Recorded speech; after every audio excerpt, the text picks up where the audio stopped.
আমরা চট্টগ্রামবাসীরা সাগরের মাছ খেতে আমরা খুব পছন্দ করি। আজকে চট্টগ্রামের জনপ্রিয় একটি মাছের রেসিপি নিয়ে আপনাদের সামনে হাজির হলাম। আসসালামু আলাইকুম বন্ধুরা, কেমন আছেন সবাই? আজকে চট্টগ্রামের জনপ্রিয় মাছ লুতা মাছের রেসিপি আপনাদের সাথে শেয়ার করব। চলুন রান্নাটা শুরু করা যাক। আমি প্রথমে মাছগুলা ভালোভাবে ধুয়ে পানি ঝরিয়ে নিলাম। তারপর টমেটো, ধনিয়া পাতা, কাঁচামরিচ আর পেঁয়াজটা কেটে নিলাম। চুলায় একটা কড়াই বসিয়ে দিলাম। কড়াইয়ে পরিমাণ মতো তেল দিয়ে দিলাম। তেলটা গরম হয়ে গেলে আমি পেঁয়াজটা দিয়ে দিলাম। পেঁয়াজটা মিনিট দুয়েক ভাজার পর আমি পরিমাণ মতো একটু লবণ দিয়ে দিলাম।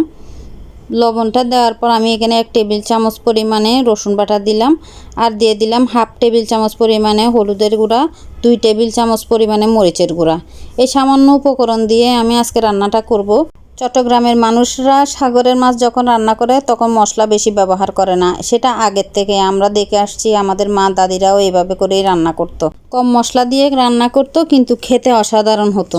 আমার মশলাটা কষানো হয়ে গেছে, এখন আমি মাছগুলা দিয়ে দিব। মাছগুলা দিয়ে আমি 2 মিনিট মতো মাছগুলাকে একটু কষিয়ে নেব।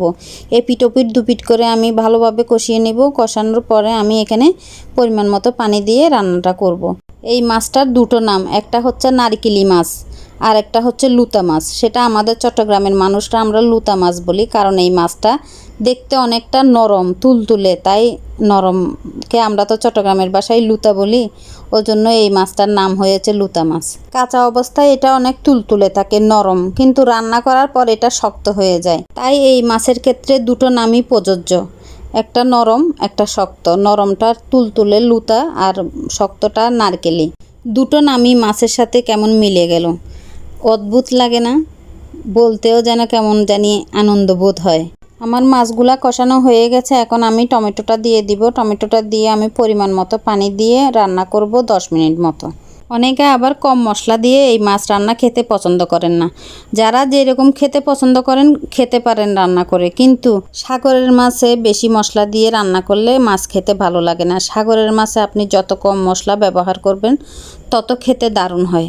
আমার এই রেসিপি যদি ভালো লেগে থাকে লাইক কমেন্ট শেয়ার করে পাশে থাকবেন, আর বাসায় একবার হলো বানিয়ে দেখবেন খেতে দারুণ লাগে। এখন তো সাগরের টাটকা মাছটা পাওয়া যায় না, যদি টাটকা মাছটা পাওয়া যায় খেতে আরও স্বাদ হয়। এখন তো আমরা ফ্রোজেন মাছ পাই। টাটকা মাছের স্বাদ একরকম আর ফ্রোজেন মাছের স্বাদ আরেক রকম, দুটোর স্বাদ দুরকম, ভিন্নতা আছে। 10-15 বছর আগে আমরা শুধু টাটকা মাছটাই পেতাম, আর এখন টাটকা মাছটা পাওয়া যায় না, ফ্রোজেন মাছটাই পাওয়া যায় বেশি।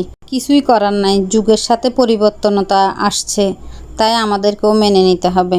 আমার রান্নাটা প্রায় কমপ্লিট। ধনিয়া পাতা আর কাঁচামরিচ দিয়ে মিনিট দিয়ে রান্না করে আমি নামিয়ে নিলাম। আপনারাই বলুন দেখতে কেমন হয়েছে।